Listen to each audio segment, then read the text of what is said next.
Hello guys, and welcome back to the channel. So now guys, Nigerians have a peculiar take on sarcasm. We really do. I mean, for instance, if a Nigerian wants to tell you that you are very late to a particular type of wisdom or some particular understanding, they will say something like before unko. So without before unko, what they are really saying is that you are so dumb that it has taken you this long to come to this realization. So now guys, before encore, as I bring you this, we must stop herdsmen from roaming around.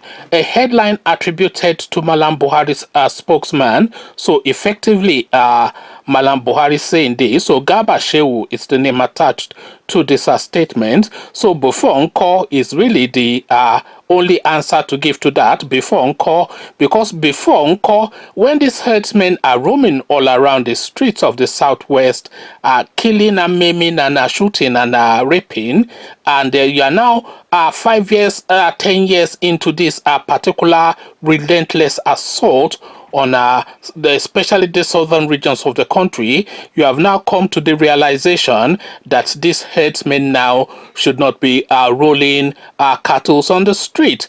So before encore, as again, we must stop herdsmen from roaming around, a headline attributed to Garba Shehu, Malam Buhari's spokesperson. So now let's now see what the Malami has to say.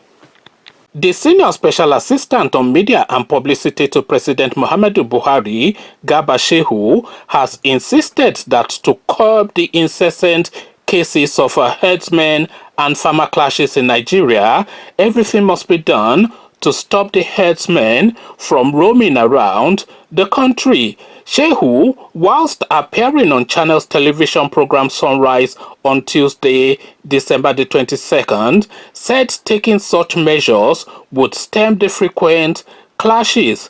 We have to stop these herdsmen from roaming and eating up crops all over the country. They drive their cattle into farmlands and they eat up crops, and the farmer fights back and the killing follows. This country cannot continue in this way, Shehu said.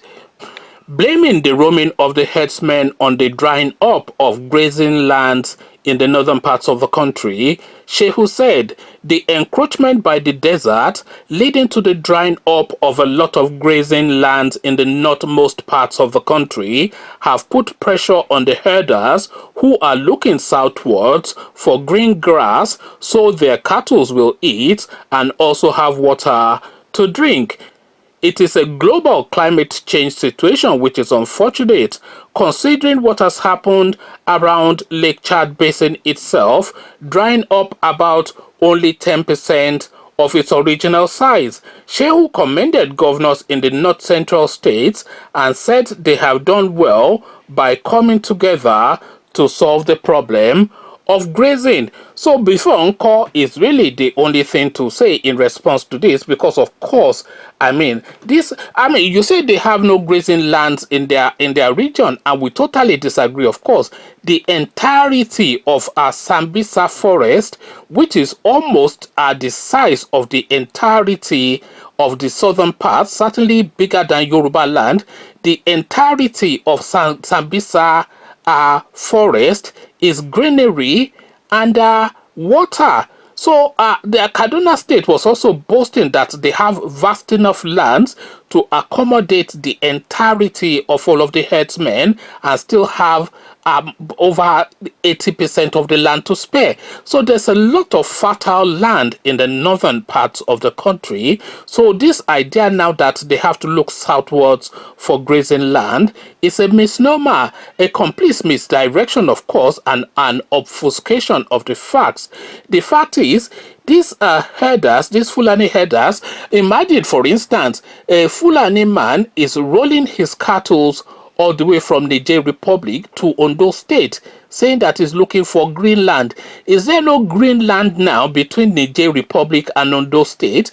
These are herders, of course. And by the way, if you look at the average herder, he rolls with the cattle not more than 10:15 in the park. So it is not as though this is like something of any real significance, because the average herding is about 2-3 people, one older boy, two very young boys, herding about 20-30 cattle.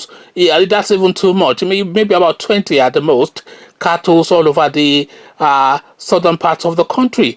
So these people, they are not really looking for green pastures. No, they are looking for opportunities to rape and pillage and to loot, and they are also on a reconnaissance mission for their leaders in the northern parts of the country and beyond, for their Fulani patriarchs to give them information on the exact layout and the security structure of the southern regions. So this is really the reason, and it is absolutely nothing to do with them looking for greener pastures. So it should always and have always been the case that there should be no roaming of cattle on the streets of Nigeria.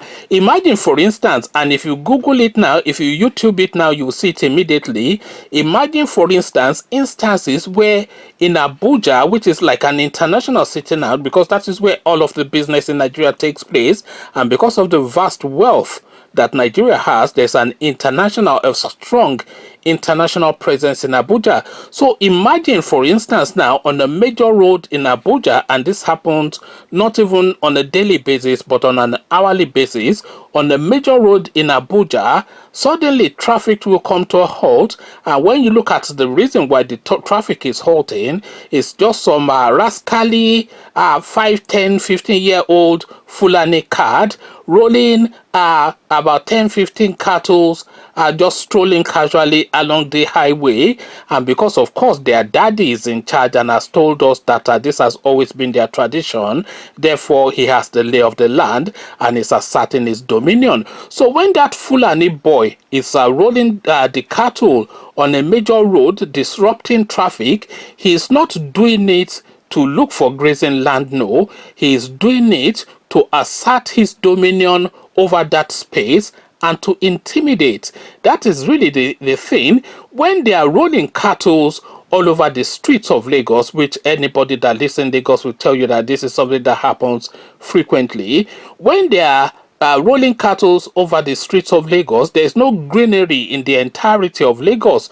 So they are not looking for greenery or water. No, they are doing it to intimidate. So it is a form of intimidation, these cattle roaming all over the streets and farmlands of Nigeria. And let's even now go to the farmland.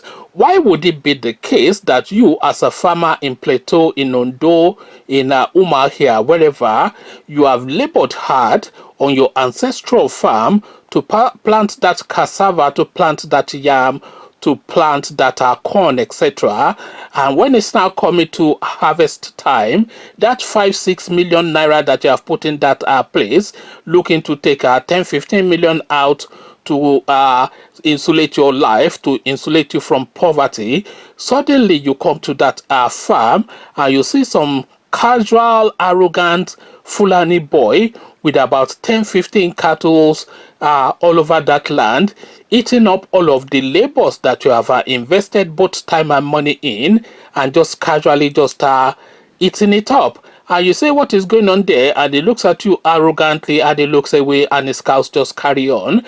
And you don't even have enough of a bravity to confront this guy, because of course you know that if you confront him, you will be buried in the sand there and then. So this is the situation that we find ourselves in Nigeria. So it's nothing to do with desertification or the Lake Chad Basin drying up, or the whatever it is, climate change or whatever nonsense this half-wit Gabashew is telling them on Channels Television. No, it is nothing to do with any of that at all. It is entirely to do with intimidation. So of course an act of intimidation now, but of course now, because of the heavy weaponry that is now in the hands of these Fulani herdsmen, it is now getting to that point that even their Fulani leaders are not now able to control them anymore. So they are now trying to reel it back and pull it back, but at last it looks as though this thing has now grown organically and is now taking on a life of its own.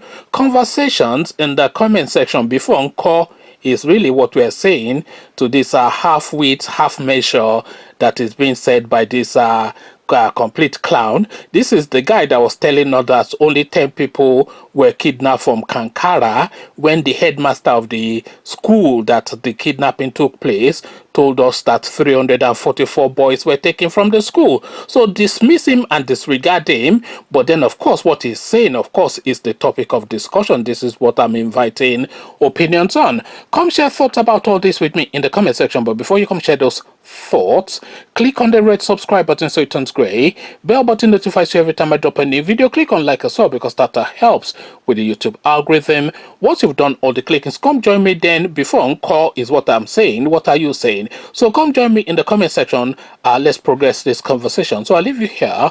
Carry this conversation on with you in the comment section. But here I say peace.